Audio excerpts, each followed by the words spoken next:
오늘은 본문 마지막 수업입니다. 지난 시간까지 발단 전개 위기 정도까지의 내용을 살펴봤는데 어느 평화롭던 마을에 한국전쟁으로 인하여 피난민이 몰려들고 한 아이가 남겨지게 되죠. 그리고 그 아이가 금반지를 가지고 우리 집에 들어오게 됩니다.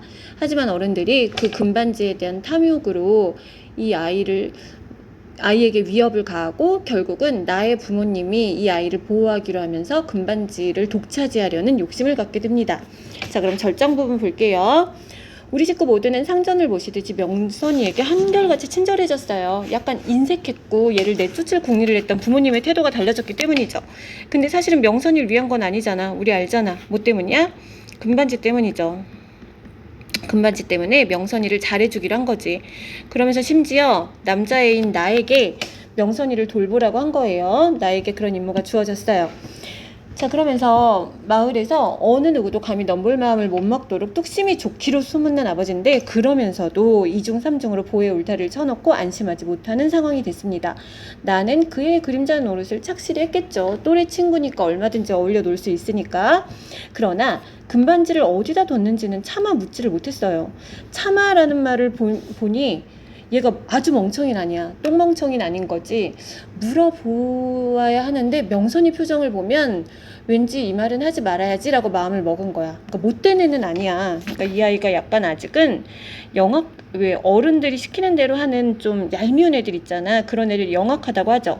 그러니까 영악하지 못하다라는 거 알 수 있어요. 아직은 순진한 아이구나 정도.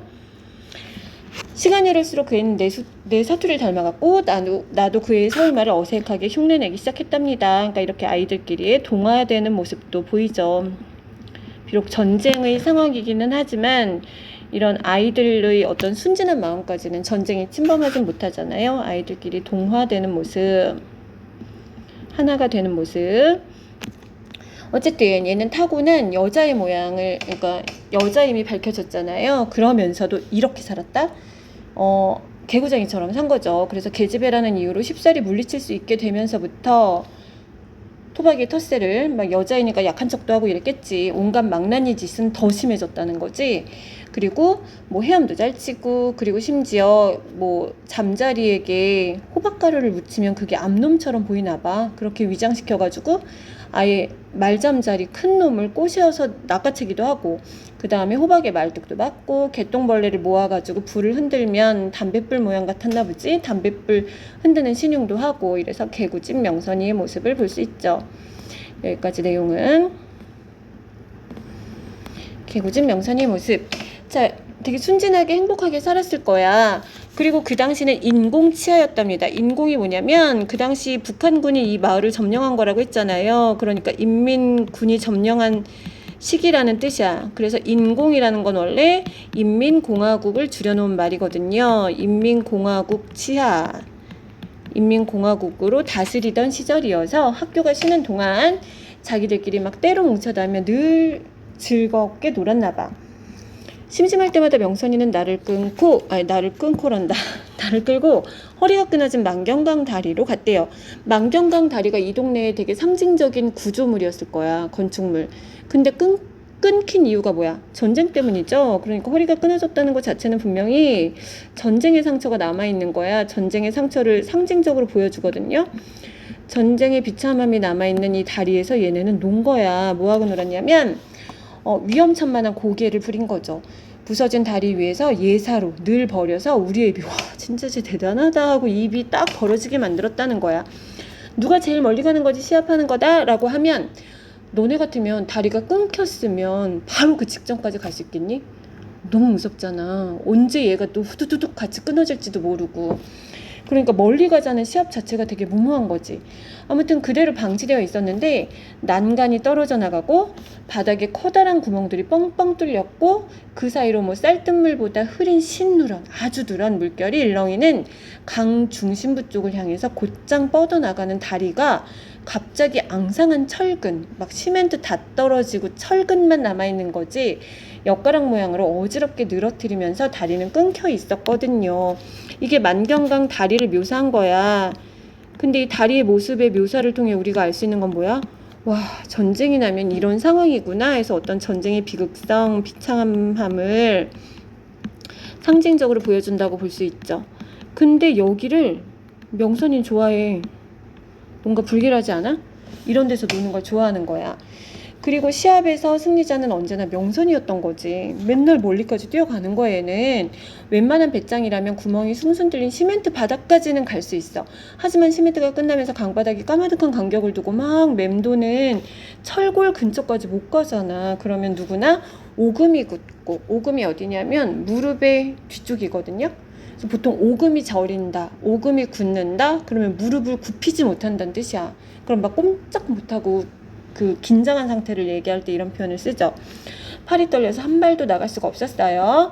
그러면서 엿가락 같은 철근에 위태롭게 매달리기도 했어. 얘는 혼자만이 얼키설키 허공을 건너지른 엿가락 같은 그 철근에 위태롭게 매달렸어. 그러니까 뭔가 얘는 왠지 앞으로 무슨 위태로운 일이 위태로운 상황이 올 것 같지 않아요? 다 읽어봐서 알겠지만 여기서 떨어지잖아. 그치? 위태로운 상황임을 뭔가 암시해주는 장치야. 그리고 그곳을 나는 지옥의 저쪽 가장자리라고 표현을 했네. 사실 원관념은 뭔데? 다리 끝을 이렇게 표현한 거야. 근데 내 느낌에 여기는 왠지 지옥 갈 수 있는 곳으로 느껴진 거지. 그리고 명선이가 거기 있으면 귀신처럼 느껴지는 거고, 명선이의 모습을 이렇게 표현을 한 거야.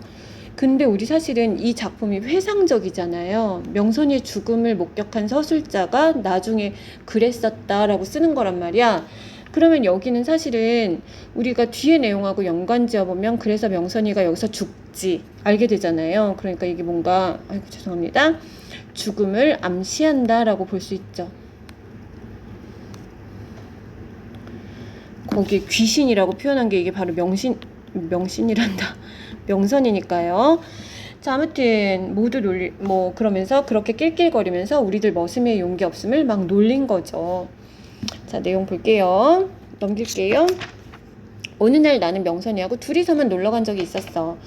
그때도 그 애는 나한테 시합을 걸어왔고 나는 남자니까 자존심이 상해서 명선이의 비아냥거림 앞에서 최선의 노력을 다해봤지만 결국 강바닥에 깔린 뽕나무 밭이 강바닥에 뽕나무가 있어 강에? 아니면 강바닥 그 강물 속에 뽕나무 밭이 보여? 아닐 거야. 얘가 지금 너무 어지러서 강이랑 뽕나무 밭이 막 섞인 거야. 그래서 거대한 팽이가 돼서 뱅뱅 도는 거야. 한마디로 어지럽다는 거지. 어찌러찔 맴도는 걸 보고 뒤로 물러서지 않을 수 없었다. 그러니까 나는 여기 건널 수가 없었어. 어지러워서. 이제 명선이가 분명히 겁쟁이라고 놀릴 차례야. 근데 갑자기 야 저기 무슨 꽃이지? 하고 갑자기 화제가 전환되네요. 안 놀리고. 그런데 그 애는 놀림 대신에 갑자기 뚱딴지 같은 소리를 한 거죠. 말 타듯이 철근 뭉치에 올라타서 손가락으로 가리키는 곳을 내려다봤더니 콘크리트 더미에 이전에 보이지 않던 꽃송이 하나가 피어 있었어요. 무너져 내리다만 콘크리트 더미는 어떤 상황을 상징하는 소재일까요? 전쟁이야. 전쟁을 상징해. 근데도 거기 꽃송이 하나가 심지어 피어 있었어. 그럼 얘는 대단한 아이야. 그쵸? 되게 강한 아이야. 강인한 생명력을 가지고 있어. 마치 누구처럼? 마치 누구랑 유사해요? 선생님이 지금 유사하다는 뜻이야. 전쟁에 부모를 잃었고 그 다음에 어른들이 자꾸 자기를 공격해도 살아나고 있는 명선이처럼. 명선이와 이 꽃은 참 많이 닮았어요. 그러면서 어느새 뿌리를 내렸어. 꽃 이름이 뭔지 아니? 물었더니 쥐바라송꽃? 하고 둘러친 거래. 진짜 이런 꽃이 있는 게 아니라 지가 지어냈대. 얘 봐라 얼마나 순진하게 생겼니. 얘가 여기서 그 꽃은 쥐바라송꽃이야 라고 말하면 믿을만 하죠. 이런 애들 거짓말 못하게 생겼잖아. 쥐바라송꽃 하고 외친 거야. 시골에서 볼 수 있는 거라면 명선이는 도시 아이이다 보니 이 아이의 지식에 엄청 의존을 했겠죠. 뭐든지 다 알고 있다고 믿는 눈치였어. 쥐바라송이라는 꽃은 세상에 없는 꽃이었고 엉갑거래 그렇게 이름을 지어낸 거죠. 쥐바라송꽃, 이름처럼 정말 이쁜 꽃이구나 라고 얘기하네. 꽃에 빠져드는 예쁜 소녀의 모습. 여러분들은 꽃이 예쁘다고 생각한 적 있는지 모르겠지만 아무튼 뭔가 아직은 이 아이도 순수한 구석이 있네요. 앙증맞게도 생겼다. 그러면서 얘는 꽃을 꺾어 올려서 냄새를 맡아보다가 손바닥 사이에 넣어서 대궁을 비벼서, 대궁은 꽃의 줄기야. 그러니까 꽃이 이렇게 있으면 여기가 대궁인 거야. 그러니까 꽃을 뚝 꺾어서 여기를 막 돌리면 얘가 돌아가는 모습이 뭐 같다고? 양산 같은 거지. 양산처럼 팽글팽글 돌리다가 이제 다 가지고 놀고 머리에도 꽃을 꺾었어. 그러니까 지금 뭔가 얘는 꽃하고 하나 이렇게 자신이 일체화가 되는 거죠. 그래서 꽃과 하나 되는 듯한 느낌을 주고 있죠. 꽃과 동일시 됐어. 그러면서 건너오려는데 갑자기 명선이의 치맛자락이, 언니한테 빌려 입은 어떤 치맛자락이 뭐 훌렁 들리면서 바람이 불었고 머리에서 꽃이 떨어졌다. 뭔가 불길하지 않아? 해바라기 모양의 그 작고 노란 쥐바라손꽃 한 송이가 바람에 날려서 신누런 흙탕물을 도도히 흐르는 강심을 향해서 바람개비처럼 맴돌며 떨어져 내리는 모양을 아찔한 현기증으로 지켜봤어. 그런데 나중에 명선이도 이와 비슷하게 죽거든요. 그러니까 작가가 얘가 좋아하는 쥐바라손꽃도 이렇게 떨어졌지를 미리 깔아놓은 거야. 이런 걸 아까 뭐라 그런댔니? 어쨌든 죽음을 암시해. 명선이 죽음을 암시하는 장치를 작가가 깔아놓은 거야. 이런 걸 우리가 소설에서 흔히 뭐라고도 하냐면, 작가가 의도적으로 깔아놓은 장치를 소설의 전문 용어로 복선이라고도 합니다. 이런 것들이 있어야 다 읽고 나서 뭔가 마음이 후 하고 남는 게 있거든. 자, 우리가 명선이한테 순순히 얻어낸 금반지는 아까 왜 부모님한테 두 번째 거까지 줬잖아요. 쫓겨날 위기에 두 번째 거를 하나 더 준 거지. 그러면서 뭐 아버지와 어머니가 온갖 지혜를 짜내서 알아보려고 했지만 명선이는 금반지 얘기만 나와도 갑자기 입을 굳게 다문 채 침묵을 했어요. 얘 되게 고집쟁이야, 그치? 고집스럽고, 그리고 어른들이 왜 이러는지 알아. 그러니까 나름 어른 못지않게 똘똘해. 이런 걸 아까 선생님이 뭐라 그런댔어? 나와 달리 영악하다라고도 볼 수 있겠죠. 자, 다음 페이지 넘어갈게요. 날이 가고 달이 갔어요. 세월이 흘렀죠. 세월의 흐름을 이렇게 표현한 거고, 어느덧 초가을이 되었어요. 남쪽에서 아까 왜 인민군이 여기를 점령했다고 했는데 다시 국군이 치고 밀고 올라오는 거야. 그래서 인민군이 북쪽으로 쫓겨가기 시작했다라는 소문이 돌았어. 그러면 남으로 피난 갔던 사람들이 다시 자기 고향을 찾아서 올라올 만하지. 생각보다 전쟁이 일찍 끝나면 남쪽으로 피난 갔던 명선네 숙부가 어느 날 불쑥 마을에 다시 나타날 수도 있어. 어른들은 막 여기까지 머리가 돌아가는 거야. 그래서 어머니는 딱할 정도로 조바심을 치기 시작했어. 그거 어디 있는지 좀 알아보라니까, 뭐 이런 거였잖아. 그러니까 그 숙부에게 무엇을 뺏길까봐, 금반지를 숙부에게 빼앗길까봐 이런 생각을 막 마음이 조급해진 거야. 여기 옆에 날개 문제의 답이기도 하죠. 뺏길까봐.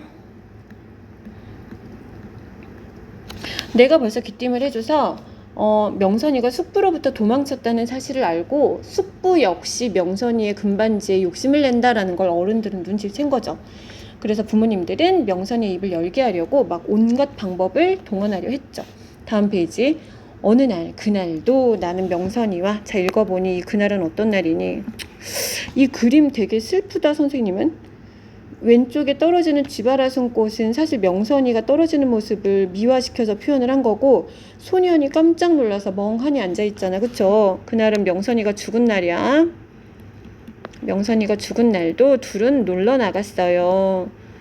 둘은 놀러 나가서 고개 장난을 했어.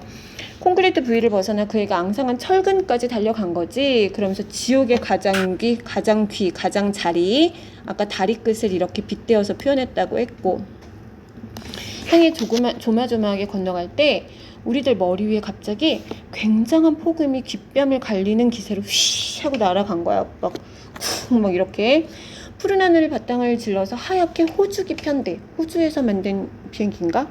아무튼 그 시대에 있었던 비행기예요. 비행기의 폭음에 가려서 철근 사이에서 어떤 그러니까 폭음이 있었고, 그 폭음이 너무 커서 막 쾅 하면서 소리가 나서 으악 하는 누구의 비명을 못 들은 거야. 명선이의 비명을 나는 못 들었어. 다른 것은 도무지 무서워할 줄 모르면서도 유독 비행기만은 병적으로 겁을 냈다? 왜 그럴까? 너네 이거 이유 알아? 유독 비행기만은 병적으로 겁을 내는 이유가 뭘까? 이 비행기 폭격에 누가 죽었어? 그치, 명선이의 부모의 죽음 때문이겠지. 그러니까 얘는 비행기 소리만 들어도 부모님이 죽었던 장면이 떠오르고, 그 다음에 누가 나를 누르기만 해도 엄마 시체가 내 위에 얹혀졌던 감정이 떠오르고, 그러니까 나름의 트라우마와 상처가 있는 거죠. 그래서 어쨌든 서울아이한테 얼핏 생각이 미쳐서 눈길을 하늘에서 허리가 동강이 난 다리로 끌어내렸을 때, 다리 쪽을 쳐다봤을 때 내가 본 것은 강의 중심부를 향해서 떨어지고 있는 한 송이 쥐바라순 꽃이었습니다. 쥐바라순 꽃 누구를 빗댄 말이에요? 내 소녀 명선이를 빗댄 말이죠. 명선이랑 쥐바라순 꽃은 되게 닮아있거든. 여기 정리해놓은 거 한번 볼게요. 쥐바라순 꽃도 들꽃인데 꽃이가 바람을 타고 날아와. 되게 정착할 곳 없어. 근데 명선이 역시 피란 중에 우리 마을에 뚝 떨어진 거잖아. 닮았죠? 그 다음에 쥐바라순 꽃도 누가 꺾으면 툭 꺾이는 연약한 존재야. 그리고 명선이 역시 어른들 앞에서는 되게 힘없는 아이가 돼버리잖아요. 연약한 존재야. 그리고 먼지 속에서 뿌리를 내는 생명력을 지녔고 이 아이 역시 전쟁 중에 꿋꿋하게 살아가죠. 그래서 결론은 쥐바라순 꽃은 명선이를 닮았다라고 볼 수 있죠. 자, 그리고 명선이의 죽음도 한번 정리를 해볼까요? 명선이 왜 죽었니? 표면적으로는 아까 선생님이 네모쳤던 부분, 비행기의 공습, 폭음 때문에 죽었어. 하지만 명선이가 이걸 왜 두려워하게 됐니? 전쟁의 잔인함 때문이죠. 전쟁의 잔인함으로 누가 죽었는데? 부모가 죽었잖아. 그치? 그리고 명선이를 어느 누구도 지켜주지 않잖아요. 특히 나야 명선이랑 놀아준다 치고 어른들의 탐욕이 명선이를 지켜주지 못했어. 그러니까 어른들의 탐욕도 명선이가 죽은 근본적인 원인이라고 볼 수 있지 않을까. 이렇게 정리를 해볼게요. 여기까지는 그래서 절정. 끊어진 다리 근처에서 놀던 명선이가 비행기 폭음에 놀라서 다리 아래로 떨어져 죽게 됩니다. 자, 결말 마지막 페이지입니다. 내가 갖게 된 상처도 되게 컸을 거야. 눈앞에서 물에 빠져 죽는 친구를 본 거잖아. 명선이가 들꽃이 되어 사라진 후 어느 날 한적한 오후에 나는 그때까지 한 번도 성공한 적이 없는 모험을 혼자서 시도해봤어요. 명선이가 겁쟁이라고 비웃었었는데 그런 사람이 아무도 없으니까 의외로 용기가 나서 차갑게 마음을 차분하게 가라앉히고 팽이로 둔갑해버리는 그런 까마득한 강바닥을 보지 않으려고 땀을 흘리면서 끝까지 뛰어가서 성공을 했네요. 이게 아마 명선이를 되게 그리워하는 행동이었을 수도 있을 것 같아. 명선이랑 늘 놀던 곳이잖아. 그러니까 왠지 얘는 여기서는 그냥 명선이가 놀렸던 거 떠올리면서 한다라고 되어 있지만 명선이와의 추억을 떠올리기도 하는 것 같아요. 아무튼 신중히 건넜고 철근의 끝에 가까이 갈수록 강바람을 맞는 몸뚱이가 사정없이 까불렸고 그러나 나는 천신만고 끝에 드디어 해냈습니다. 이제 어느 누구도 제 아무리 쥐바라순 꽃일지라도 나를 비웃을 수는 없게 되었어요. 다리 끝까지 갔으니까. 지옥의 가장기를 타고 앉아. 지옥의 가장기 아까 어디였어요? 다리 끝이었지. 명선이가 떨어진 곳. 잠시 숨을 고른 다음 난 명선이 생각했을 것 같아. 바로 되돌아 나오려는데 이때 이상한 물건이 얼핏 시야에 들어왔어. 사실은 이 다리 끝은 누가 자주 가던 곳이야. 명선이만 그치? 명선이만 가던 곳이지. 명선이의 나름의 아지트야. 근데 거기 뭐가 있었냐면 자그만 헝겊주머니가 있었던 거야. 그래서 거기에 뭐가 있는지 어렵게 거기에 가서 헝겊주머니를 손에 취했는데 그걸 열어보는 순간 말갛게 빛을 발하는 동그라미 몇 개. 얘잖아. 뭐 말하는 거야? 금반지가 보였던 거죠. 근데 나는 손에 든 물건을 송두리째 강물에 떨어뜨리고 말았습니다. 엄마랑 아빠한텐 얘기를 하지 않았을 거야. 그치? 엄마랑 아빠한테 얘기하면 너는 그동안 걔랑 놀면서 왜 그것도 발견 못했니? 이러고 아니 그게 뭐라고 떨어뜨리는 거야? 하면서 엄청 혼날 거 아니야. 그래서 명선이가 떨어졌던 다리 끝에서 금반지를 발견하나 왜 떨어뜨렸을까? 왜 떨어뜨리고 말았을까? 너무 놀라지 않았을까? 이게 여기 있었구나. 이렇게 설마 일부러는 아닐 거야. 놀라움과 당황스러움 때문에 그걸 놓치고 말았답니다. 그래서 이 아이가 어떻게 했을지는 그냥 열린 결말로 우리가 상상을 해봅시다. 그래서 마지막 내용, 나는 명선이가 떨어졌던 다리 끝에서 금반지를 발견하나 떨어뜨리고 말았음이라고 정리하시면 될 것 같습니다. 자, 이렇게 해서 본문 학습은 다 끝이 나고요. 이제 학습활동 문제 한번 풀어보면서 내용을 정리하고 그 다음에 단원 정리를 하면서 중심 내용을 다시 한번 살펴보도록 하겠습니다. 오늘도 수고하셨습니다.